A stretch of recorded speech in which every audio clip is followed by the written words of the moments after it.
Hello people of BookTube, Megan here, and time for another book review. Today, I'm going to talk about 5 Dark Fates by Kendare, and this is the 4th and final book in the 3 Dark Crowns series. Oh my god.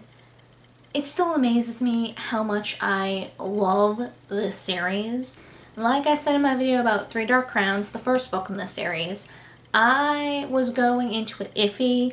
I read some of Kendare other works, like I believe I read Anna Dressed in Blood, and I was kind of about it. But the premise of this series had sounded cool, so I picked it up and was hooked.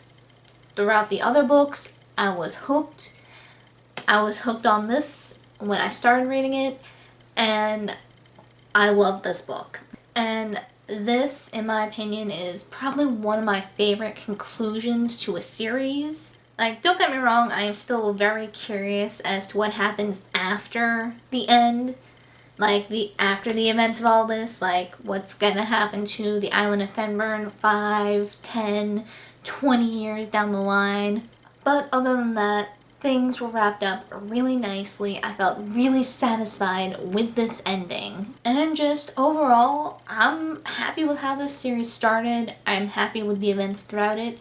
And I'm happy with how it ended. And for anyone who just happened to stumble across this and hasn't picked up any of the books yet, I highly suggest you do so, because it is a good series. And because this is the 4th and final book in the series, I don't feel there's too much I can say without giving spoilers. So, without further ado, I'm going to go into a spoilery section. So if you have not finished this book yet, or even picked up the series yet, I highly suggest you click away and do so now, because there be spoilers ahead. Alright, so spoiler time. Where to begin? Oh my goodness. I knew Mirabella wasn't abandoning our Snow and Jules just because Catherine seemed to be on the winning side. I knew there was a reason behind it. And oh my god, I am relieved that I was right on that, because if I was wrong, oh my god, my opinion on Mirabella would have changed drastically. And I gotta say, it makes me sad that Mirabella did get killed off. I'm glad that things worked out. Like, I enjoyed Mirabella. Out of all the characters, I actually thought she would be the most likely to survive just because of how strong her gift was. Like, it felt like there was very little that could harm her that she wouldn't be able to take down. Like, there were very few threats that she wouldn't be able to take down with her elemental gift. But I do like how her death wasn't just a senseless act of violence. Like, it was either her die by Catherine's hand or the dead queen's taking her over. So I'm glad it was kind of a for the greater good as well as kind of a mercy. And I will admit, my heart went out to Catherine for having to do that. Because she just wants help. She just wanted friends, and she was starting to get a somewhat of a relationship with Mirabella, and her having to kill her sister, and her having to do that to save her sister, and I don't know, my heart just really went out to her for that. But I am glad that Mirabella seemed to have known that that's what Kat was doing. She didn't want to kill her, but I don't know how to phrase it. I like how they were kind of mutual in the understanding, like, hey, I don't want this to happen, you don't want this to happen. Kill me and save me from this fate. I think I'm phrasing this right. I'm just kind of at a loss for words today. Man, my heart did go out to Catherine. I will say I'm not overly surprised that she ended up needing to die. In the beginning, when we thought she was a poisoner, her gift was super weak. And then when we found out she wasn't really a poisoner, or if so, her gift was so weak she might as well have been giftless. And just then when the dead queens came about and they were making her act all erratically and causing her to kill when she didn't want to kill. So it doesn't overly surprise me that she died, but I am glad that she died as herself and not as, punishment for what the dead queens were making her do.